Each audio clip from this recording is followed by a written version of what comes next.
안녕하세요. 만화 입시 전문 유튜버 서령쌤의 피드백룸 서령쌤입니다. 오늘은 상명대학교 2022년도 우수작 2편을 분석해 보겠습니다. 실제 합격생 수준의 작품이 어떤 점에서 뛰어난지, 그리고 여러분들이 연습할 때 어떤 부분을 참고하면 좋을지 알려드릴게요. 왜 22년도 정시 우수작을 분석하나 하시겠는데요. 공교롭게도 우수작 3작품 중 2작품이 제가 가르쳤던 학생들이라서 콘텐츠를 한번 기획해 보았습니다. 오늘도 시청 감사합니다. 자, 일단 주제부터 분석해 봅시다. 이때는 코로나19가 한창 때였을 때라 청강대 공모전도 비대면으로 보던 그런 여러모로 힘든 해였는데요. 사회 이슈를 주로 다루는 상명대답게 코로나 관련 주제가 나왔어요. 자, 그러면 본격적으로 주제 한번 살펴볼게요. 코로나 바이러스 환자로 한 달째 병원 치료를 받는 주인공 고3 여자 앞에 돌아가신 어머니가 서 있다. 주인공에게 흰 상자를 건네는 어머니. 그 안에는 무엇이 들어있을까? 어머니는 환상일까 현실일까? 라는 주제였는데요. 일단 인물, 사건, 배경, 인사배부터 정리를 해봅시다. 인물. 자, 인물 고3 여자아이. 그쵸?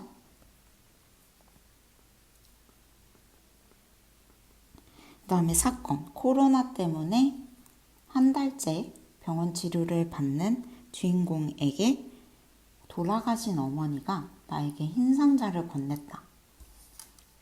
배경은 병원이겠죠? 자, 이렇게 기본적인 정보 정리를 한번 해봤어요.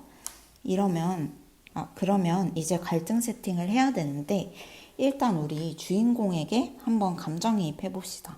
우리 입시가 앞으로 얼마 안 남았어요.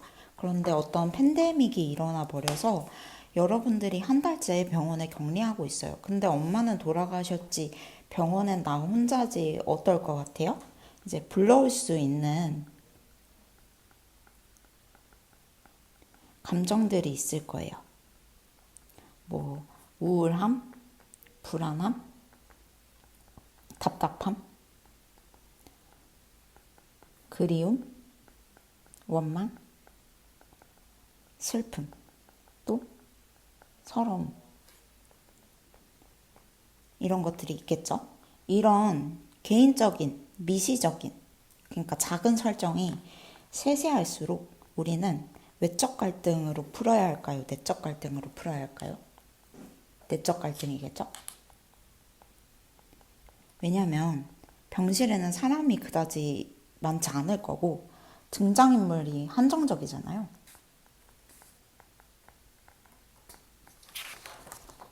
그래서 나와 나의 감정 싸움, 즉 나의 내적 갈등 플롯으로 이끌어가는 게 좀 더 쉬울 것 같아요. 그 와중에 이제 돌아가신 어머니가 보이는 거예요. 그러면서 흰 상자를 건네요. 그러면 이 흰 상자는 나에게 어떤 역할을 해야 할까요? 바로 갈등의 해결 요소, 즉 나의 결핍을 해결할 수 있는, 이 상황을 타개할 수 있는 물건이 들어가야겠죠? 그러면 어떤 물건이 좋을까요? 예를 들어서 돌아가신 어머니와 나만이 알고 있는 그런 둘의 유대감 관계를 더욱더 깊고 견고하게 만드는 그런 추억이 깃든 물건이라면 개연성도 증폭되고 이 주인공에게 더욱더 갈등을 해소할 수 있는 힘이 나게 되겠죠.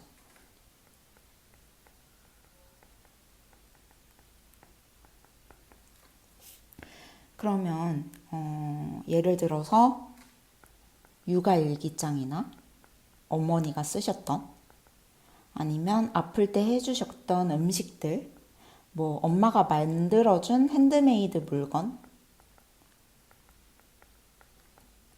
아니면 엄마의 편지, 물건, 엄마의 물건, 아니면 내가 엄마에게 주었던 어떤 것들.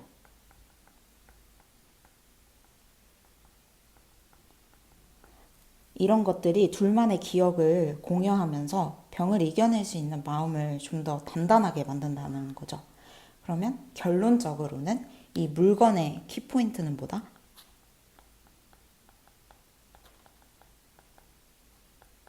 엄마의 격려가 담긴 물건이어야 한다. 게 중심 포인트였어요. 여기까지가 일단 저의 개인적인 주제풀이였고요.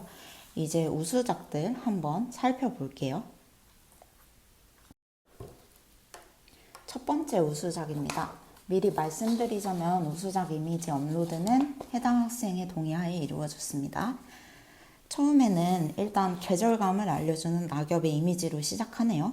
나레이션의 힘이 참 좋은 친구답게 다른 친구들의 시간은 빠르게만 흘러가는데 미동조차 하지 않는 나의 시간이 애속하기만 하다라는 대사로 나의 마음을 대변해주죠. 그러다가 이제 어머니가 등장하셨어요. 한번 발만 프레임으로 걸쳐서 정체를 숨기고 다음에 풀샷으로 어머니와의 만남을 보여주죠. 이제 사선비 처리로 예쁘게 써서 환상이라는 것도 더 이미지적으로 보여주네요. 나비처럼 어머니가 사라지셨고 그 안에는 낡은 사진기와 사진이 들어있어요. 이제 그러면서 주인공의 회상이 시작됩니다. 해봄이는 사진 찍는 게 왜 좋아? 라는 엄마의 질문에 어린 주인공 해봄은 시간을 담을 수 있으니까요 라는 대답을 했었네요. 그래서 멈춰있는 시간을 담아보는 장면으로 마무리가 되었어요. 자신이 좋아하던 사진을 다시 상기시키게 하는 물건으로 인해 멈춰버렸던 자신의 시간이 다시 흐르는 것 같다 라는 나레이션으로 해수도 같이 했어요. 일단 정리하자면 그림 밀도도 너무 훌륭한 작품이었고 특히나 시간대, 계절감 표현이 너무 잘 돼 있었어요. 빛 연출을 굉장히 잘 이해하고 잘하는 친구 같죠? 네, 실제로 그랬어요. 과거 해상이 자연스럽게 이어지고 스토리 개연성이 자연스러웠던 것 같아요. 자신이 잘하는 수채화 하늘 묘사로 마지막 하이라이트 컷을 크게 할애한 것도 시선을 머물게 하는 키포인트였던 것 같습니다. 흠잡을 게 크게 없었던, 사실 이 친구 재현작 봤을 때 무조건 합격이라고 생각했어요. 너무 잘했어가지고. 자, 그러면 두 번째 우수작 볼게요. 일단 첫 번째 컷에서 배경 정보, 병원이 드러나죠. 그리고 주인공의 독백으로 상황을 보여주네요. 자신이 쉽게 낫지 않아서 병원 생활이 길어지고 도대체 어렸을 때 아팠을 때는 이렇게 어떻게 이겨냈지? 라고 하면서 어머니의 등장을 자연스럽게 연결시켜요. 어머니는 워킹맘이셨고 어릴 적 아픈 나에게 곰돌이 인형을 선물해 주셨던 적이 있었어요. 그래서 나는 그 인형 덕에 병을 이겨낼 수 있었던 거였어요. 그런데 잠에서 깨고 나니까 어머니는 사라지고 인형과 흰 상자만 남아 있었어요. 그리고 여기서 이제 주제의 핵심 나레이션이 나와요. 그날 밤 꿈에 나온 엄마는 현실이었을까 환상이었을까? 근데 사실상 그런 건 중요하지 않아요. 중요한 건 뭐다? 아까 말했듯이 나에게 다시 힘을 주게 하는 엄마의 진심인 거죠. 자, 일단 정리해보면 밤에서 아침으로 자연스럽게 넘어가게 하는 시간대가 잘 느껴져서 좋았고 전에 친구처럼 과거 해상이나 어머니가 등장하는 타이밍이 굉장히 자연스러워서 좋은 것 같아요. 그리고 원경, 중경, 근경 카메라 워킹을 한 단 안에 적절히 잘 배치해서 눈이 피로하지 않고 환기가 잘 되게 하는 게 장점인 친구인 것 같아요. 마지막에 약간 하늘을 보면서 엄마를 떠올리는 주인공으로 영웅감 있게 마무리하는 것도 좋았고요. 개인적으로 뭔가 사담을 하자면 이 친구는 정말 자존감이 낮아가지고 상명대 쓰기 두려워했던 친구였어요. 정말 잘하는데도. 그래서 하지만 넌 잘하니까 쌤 믿고 한번 도박 한번 해봐, 한번 써봐 라는 응원 덕에 정말 일지망인 상명대에 붙어서 저랑 강사 일도 같이 하고 지금은 멋진 대학생으로 성장한 친구라 두 친구 다 저에겐 정말 여러모로 뜻깊은 제자들이었어요. 그래서 22년도 정시 주제 키포인트는 세 가지였어요. 고3 여학생의 감정에 이입해 볼 것, 돌아가신 어머니의 역할, 그리고 흰 상자에 들어갈 물건. 이 세 개가 적절히 개연성을 갖추면서 키포인트를 해야 하는 주제였던 거죠. 오늘의 우수작 분석 콘텐츠 어떠셨나요? 위의 그림들은 우수작 학생들의 연구노트였습니다. 오늘의 콘텐츠 도움이 되셨다면 좋아요, 구독, 알림 설정까지 부탁드려요. 다음에도 유익한 입시 콘텐츠로 찾아뵐게요. 설령쌤이었습니다. 안녕.